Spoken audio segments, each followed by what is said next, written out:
What was it like without Apple products?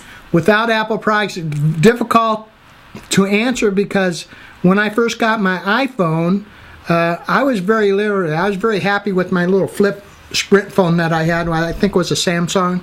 I mean, all I wanted to do was call people and talk to them. I thought that's all you needed to do. But then I got my iPhone, and Chris keeps telling me, and my other sons, you have to use it. Well, I was very hesitant in using it. But once I used it, it became very beneficial because I was able, most of us, except for Chris is a Hawkeye fan, but they're very, my other two sons are very big Hawkeye fans, Ben and Adam. And so during the course of the game, we'll text each other. And I could text one message to both of them. They get the message and I get two different replies, which is kind of cool because then I got 2 or 3 conversations going on at the same time. So that's kind of neat. I kind of like that. And I like being able to check my email. I hated when we'd go somewhere and I would get home and I'd have a bunch of emails.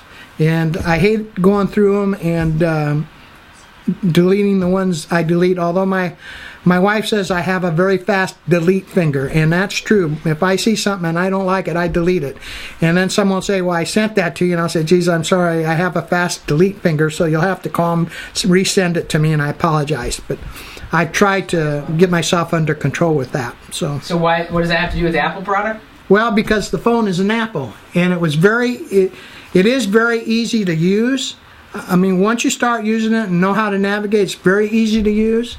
And to try and organize things, it lets me organize them the way I want. The only thing I don't like about Apple products is iTunes. It's terrible for someone to go through. Plus, I don't like it when it tries to make my iPhone and my iPad the same. Now, I'm not like everybody, want everything on the same. I have different functions I do on different types of things. So I do different things on my iPhone than I do on my iPad. However, the good thing is I have email on both. So when I have my iPad, I can stay on top of my, yay Iowa, go Hawkeyes.